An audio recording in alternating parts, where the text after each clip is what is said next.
Je me demande toujours pourquoi est-ce qu'ils ont enlevé Dracula Untold de ce Dark Universe. Parce que contrairement à ce film, Dracula Untold était pas trop mal.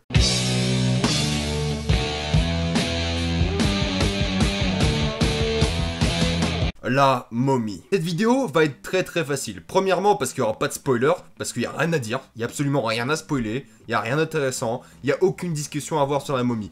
Et deuxièmement parce que il y a des trucs que j'ai détesté dans ce film, il y a des trucs qui m'ont laissé indifférent, il y a des trucs que j'ai trouvé nuls à chier, mais il n'y a rien qui m'a fait plaisir. Il n'y a rien que j'ai trouvé divertissant. Il n'y a aucun moment dans le film où je me suis dit « Tiens, je m'amuse. Tiens, je passe un bon moment. » C'était 2 heures de... Qu'est-ce que je fous là, quoi? Pourquoi ce film? Il y en a tellement d'autres que j'aurais pu aller voir cette semaine. Et non, je vais aller voir La Momie. En général, je vais voir les avant-premières le mardi soir. Et en général, il y a du monde. Peu importe le film. Si c'est un gros film qui mérite une avant-première le mardi soir, il y a du monde. Là, à tout claquer, on était 100 dans la salle. Et c'est tout à fait compréhensible, parce que ce film pue la merde. Vous pouvez déjà m'engueuler dans les commentaires, vous pouvez déjà dire que mon avis est complètement bidon, que je dis que de la merde. C'est pas important. Ce qui est important, c'est que ce film n'a absolument rien compris à rien. Vraiment. Ça veut rien dire, mais justement. Déjà, le film commence avec du texte, et ça, de une, ça me saoule. Et le film commence aussi avec un Dark Universe. Genre comme le logo Marvel, genre Marvel ou DC. Maintenant, Dark Universe. Comme ça, vous savez bien que ce sont les bons films. Voilà, je trouvais ça ridicule. Mais bon, pourquoi pas. Ce que vous voyez dès le début, c'est que Tom Cruise et les autres acteurs ont aucun charisme. Ils ont aucune personnalité. On les déteste, ils sont tous détestables. Tom Cruise, c'est le genre de gars, déjà il joue un peu Tom Cruise, soyons honnêtes, mais il a aucune qualité, il a aucun défaut visible, il a aucun... C'est tellement une caricature de lui-même, j'ai l'impression. C'est tellement un gars qui essaie d'être un peu charismatique, un peu rogue, vous voyez, un peu ce comportement immature, mais qui sait s'occuper de plein de trucs. Vous savez, ce gars insupportable que personne n'aime parce que il est pas du tout attachant, bah c'est Tom Cruise. Et les autres acteurs, il y a une blonde dans le film, c'est la blonde, l'actrice principale du film, la blonde. Elle est là parce qu'elle est blonde et qu'elle est jolie, genre. Et il y a aucun talent d'acteur derrière. Il y a aucune envie d'être dans le film, j'ai l'impression. Elle est juste là parce qu'elle est jolie, on lui a donné de la thune. Et l'autre gars là, que j'aime bien d'habitude, mais j'ai oublié son nom encore, qui joue dans le film, pareil. Qu'est-ce qu'il fait, enfin... Vous avez lu le scénario? Vous avez essayé de jouer, genre? Vous vous êtes donné? Vous avez fait des efforts? Franchement, vos personnages... Déjà, je vous comprends, hein, vos personnages étaient tellement écrits à la pisse qu'à la base, vous n'avez pas envie de jouer dedans. Mais c'est vraiment gênant parce que ils ont aucune alchimie entre eux, ces personnages. On ne sait pas pourquoi ils s'entendent bien ou pas. Ils passent d'une étape à une autre dans une relation. Ils sont... Je sais pas, ils ont l'air de se comporter, mais comme des gamins, quoi. C'est insupportable, d'où ça sort? Il y a juste un peu Russell Crowe qui sort du tas. Il fait un plutôt bon Mr. Jekyll, Dr. Jekyll, et un plutôt correct Mr. Hyde. C'était d'ailleurs le point fort du film, c'était Mr. Hyde. Mis à part ce moment où avec Dr. Jekyll et Mr. Hyde, il n'y avait rien d'intéressant. Pour moi, c'était un film qui était tellement creux, il y avait juste ce moment qui était tellement différent. Mais différent pas parce que c'était différent dans le film, différent parce que je connaissais au moins Dr. Jekyll et Mr. Hyde. C'est un livre que j'ai lu, du coup j'aimais bien voir ça à l'écran. Mais la momie, franchement, mais qu'elle pue la merde. Mais quoi? Franchement, quoi? Au début, ils essayaient de jouer sur un peu cet aspect très viscéral, très, vous savez, très masse corporelle sans os. Juste des muscles qui bougent. C'est un peu cet effet, je sais pas, vous voyez dans des jeux un peu à la Evil Within, des trucs comme ça, des trucs à 4 pattes qui bougent sur leur... Enfin, des trucs un peu qui ont sans queue ni tête, qui ont pas l'impression d'avoir des os dans leur corps, mais qui sont très articulés. Ils ont essayé de jouer sur ça. Alors ça marchait plutôt bien la première fois, puis après ils ont jamais réutilisé cet aspect un peu plus horreur de la chose, parce qu'un corps un peu comme ça qui se balade sans os articulé... c'est vraiment effrayant, mais ils ont jamais rejoué sur ça, ils ont essayé, ils ont fait non. Toute la backstory avec la momie avait l'air d'être plus intéressante que tout le film en général. C'est une backstory que j'aurais aimé voir plus en détail. J'aurais apprécié un film à l'époque de la momie, quand elle était en vie, qu'un film maintenant où c'est une momie, genre, tout simplement. Au moins, Sofia Boutella est l'une des actrices qui a essayé dans le film. On voit qu'elle fait des efforts, plus ou moins, mais ça s'arrête là. Voilà. Donc on a un film qui a aucun personnage attachant, qui a aucun personnage qui a une qui est plus ou moins complexe. C'est juste des feuilles de papier par-ci par-là, des rôles à jouer parce que voilà. Il n'y a aucune cohésion entre les personnages, aucune alchimie, rien du tout. Rien. La seule alchimie possible entre un personnage, c'est entre Jekyll et Hyde, mais bon, vu que c'est le même personnage, ça compte pas vraiment. C'était le seul truc intéressant, c'est le seul truc qui m'a fait un peu, j'allais dire réfléchir, mais qui m'a diverti, au fait, plus qu'autre chose. La narration, en fait, n'a ni queue ni tête. Parce qu'on a l'impression de voir des événements qui ont aucune connectivité entre eux, et surtout qui sont là juste pour... je sais pas, en fait. Ils sont juste là, genre. J'ai pas l'impression que j'ai avancé dans l'histoire. J'ai pas l'impression que j'ai vécu un film, en fait. J'ai plus l'impression que j'ai été face à un problème qui était pas vraiment un problème, et quelqu'un a essayé de le résoudre en faisant n'importe quoi.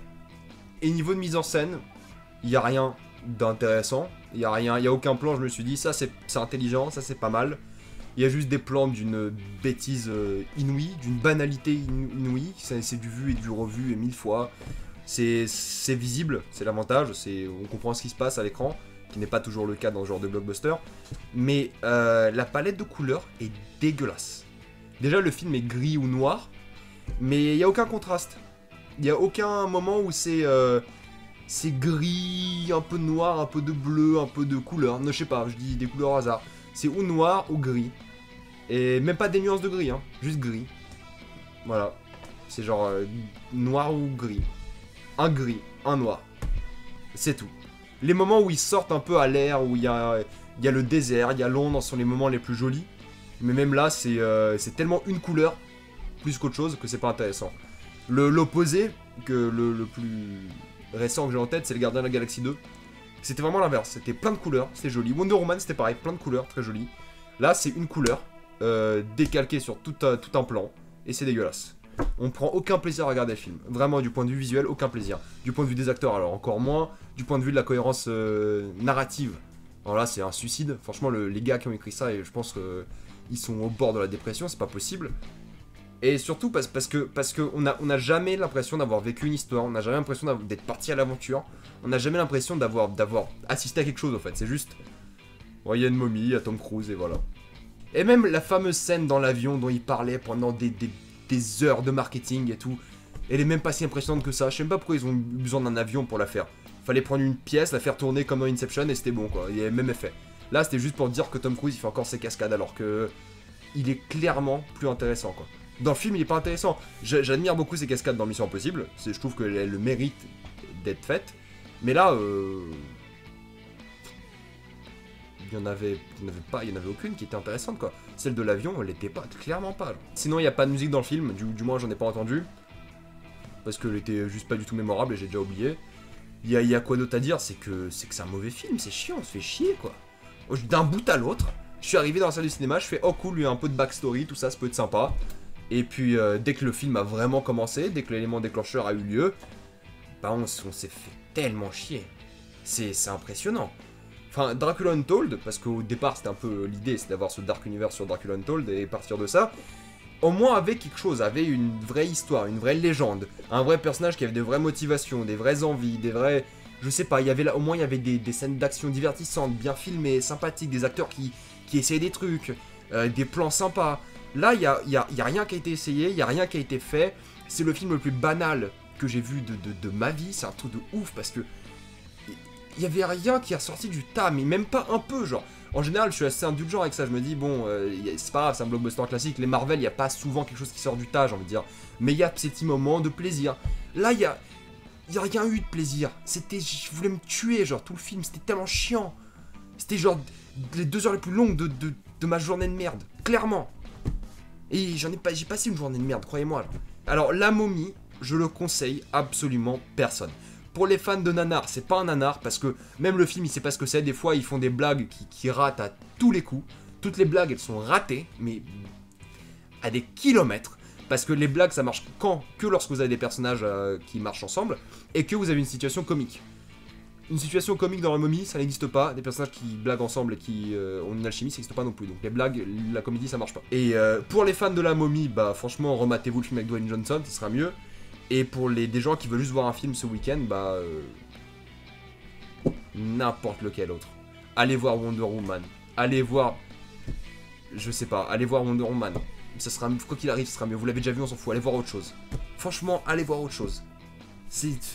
heureusement que c'est un échec aux États-Unis parce que je veux plus jamais voir ce genre de truc, quoi. Bon, il y a le Dark Universe qui arrive et je reste optimiste, pas parce que ça a raté celui-là que tout va être complètement nul à chier, parce qu'ils l'ont bien fait avec Dracula Untold. Ils ont fait un truc qui pouvait tenir la route. En plus, ils avaient Luke Evans qui était vraiment génial dans le rôle. Mais là, je suis pas convaincu. Là, c'est l'échec. Voilà. Avez-vous vu la momie? Si oui, mettez-moi ça dans les commentaires. Qu'en avez-vous pensé? Avez-vous adoré? Si oui, dites-moi pourquoi.